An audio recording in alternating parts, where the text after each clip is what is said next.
wonder working power in the blood of the Lord Jesus.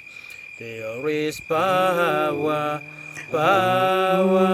wonder working power in the precious blood.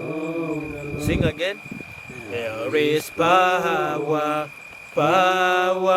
wonder working power in the blood of the Lord Jesus. There is power, wonder working power in the precious blood of the Lord. There is anointing, wonder working anointing in the blood of the Lord Jesus. There is anointing, wonder working anointing in the precious blood of the Lord. There is blessing, wonder working blessing in the blood of the Lord Jesus. There is blessing, wonder working blessing in the precious blood of the Lord. Thank you. We like to share the word of God, and I would like to greet you all in the name of Jesus. It is my belief all of you are well, and we thank God for this time that He has given us to share a topic on more about restoration this month of September. And I know you remember the month as it started very early, actually by 2nd this month. We spoke about this a month that we shall see great things happening to our lives. What has been losing, what we have not been achieving those many years. I spoke that day and I said, this month of September is the month that our Father will remember us. Praise the name of the living God. Amen. This is the month that I've said that God will remember us. Somebody say amen. Amen. And I know about the sermon that I'm about to share. It focuses on God's power and the promises that He make things whole and better than before. Our God gonna make things whole again and more better than before. Somebody say amen. Amen. Following the periods of the losses that we lost in sins, and then we have what we call the despairs. Sometimes you indulge yourself in problems, and also you're asking yourself, how will I come out from this problem that I'm indulged myself in? But I'd like to tell you today that you will receive back what you got lost. Praise God. Amen. What went away, what you got lost, or what you not achieve, God is telling me today that He's going to restore it back to you. Praise God. Amen. In the book of Joel chapter 2 verse 25 and 27, it talks about restoration. What has been stolen, God is going to restore it back to you. Also in the book of Psalm 51 verse 12, it provides us strong examples of this divine restoration. And the key aspect of God's restorations, I am about to share it today. Restoration of joy and strength. I spoke about in the morning about the verse on the book of Isaiah 40 and 31 that says, our strength shall be renewed. We shall be able to fly like eagles without getting tired. Why? Because the hope of the Lord is with us. And when the hope of the Lord is with us, we are restored back. And that's why the book of Romans 5 chapter 1 verse 8, it talks about the hope the Lord has put in our heart shall not put us to shame. Somebody say amen. Amen. So if you trust God, if you hope in the Lord, your strength will be renewed. God promised to restore joy and strength to His people. So my brother, my sister, unless you are a child of God, unless you are born again, the strength of God, the promises of God cannot be restored to you. Because God is telling us that He's going to restore the joy and the hope and the strength to His people. Even after the periods of hardship and the sorrow, healing of the wounds. I know this moment that I'm speaking about the sorrows, about the healing of our wounds. There are people who have been, who their loved ones have already died. They have gone to be with our Lord Jesus. And now they fail to have that strength. They are mourning. They have bereaved families. But by the grace of God, by the power of God, the joy and the strength of his people will rest upon us. The Bible also speaks about God restoring physical and emotional health. When you talk about emotional health, we have some people who are still bedridden in different health facilities. They are very sick.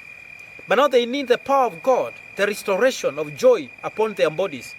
From their toes to the hand, we speak healing. Let them be healed in Jesus' name. Somebody say amen. Amen. Those who are sick, may they be healed in Jesus' name. Amen. We also speak about a verse in the book of Jeremiah chapter 30 verse 17 that talks about making things better than before. In the book of Jeremiah chapter 30 verse 17, it talks about God gonna make things better than before. The life you are living today, it's gonna change from this moment to a better one in Jesus' name. Somebody say amen. Amen. We also talk about God restoration is not merely turning things to the original state, but making them better. I know the moment you went before God and you told God, may you change my story. God is not changing the story that you used to live before. Not only changing your story, but making your story better than before. Somebody say amen. Amen. So the life you used to live before, God is promising us that he'll make it better and more better in Jesus' name. Somebody say amen. Amen. Through the divine intervention, God can bring about complete restoration after times of the struggles and loss. I want to urge those who have been left by their loved ones. That loss that you are feeling, that gap that has come to your family after the loss of your father, the loss of your mother, the loss of your brother, the loss of your husband, the loss of your wife. God is telling you today that he'll restore back the grace and the strength upon your life, transforming them to being good. I know one thing that we speak in the book of Timothy. It talks about even if I die in Christ. And even if I live in Christ. So when the people went to be with the Lord, we asking God to give us comfort and strength. Because that is the way for all of us. I always urge people everywhere I go. We are moving coffins. If Christ will not come soon for the rapture of the church, all of us, that is our way. We do not have Elijah today. He went to be with our father.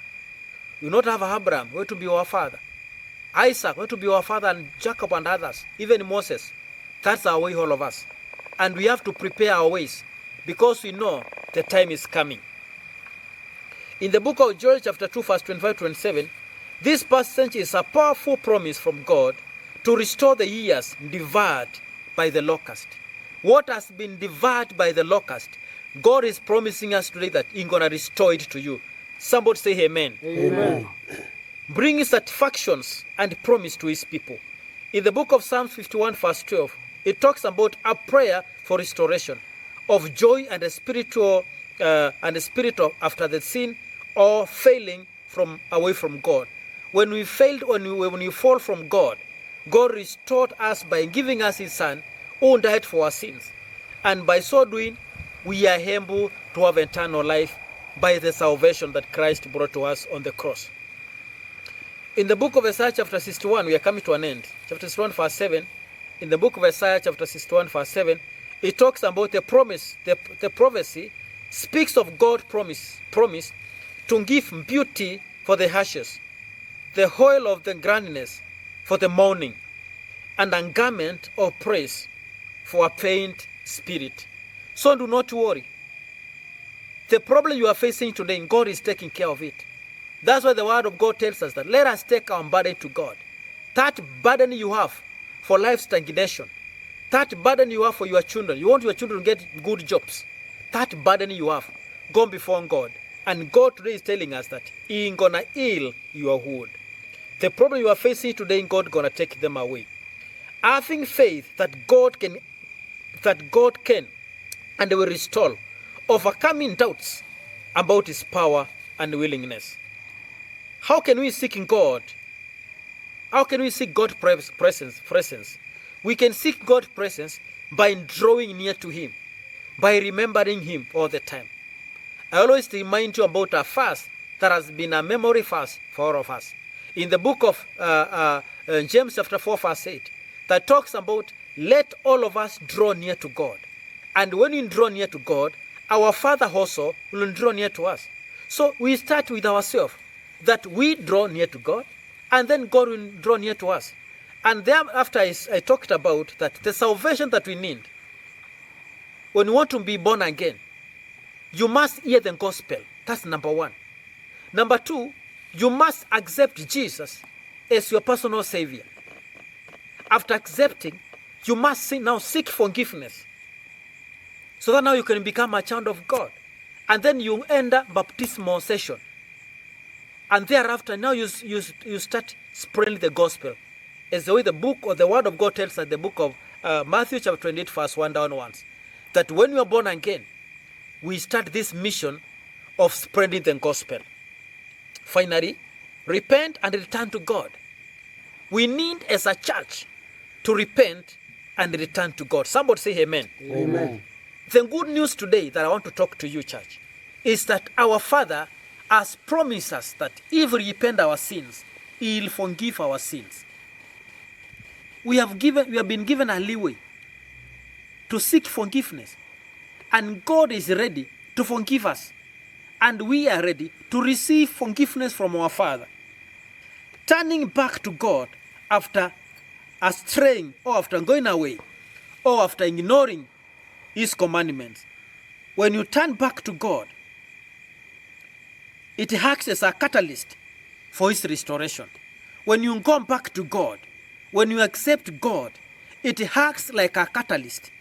When we used to be in high school with the chemistry subject, we talked about catalyst. It's a matter that quickens reactions. And now, after turning back to God, you act like a catalyst for His restoration. God has promised us that He will restore us after we turn back to Him, after we go back to Him. So we have been given that leeway, and it is for us to accept it. And then we have the prayer and submission. Ask for forgiveness and submitting to God's plans rather than one's own. When you seek forgiveness,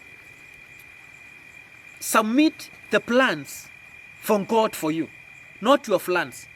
The Bible says in the book of Jeremiah 29 verse 11, our God will enable our plans to prosper. And the plan God has for us, it is for prosperity, not to harm us. So the problem we have as human beings is to take our plans before God. Let the plans of God that He has for us, temple them for us.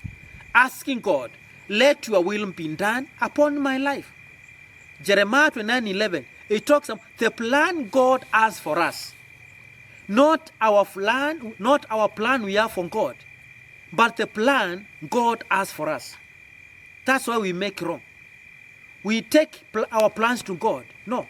It is now the plan God has for us. Remember in the book of Jeremiah chapter 1 verse 1 to 8, it talks about we have been knitted. God knitted us in the womb of our mothers. He knitted us in our mother's womb. And God knew our purpose, why He brought us to this world. So because God is the author of everything in our life, allow God to do it for you.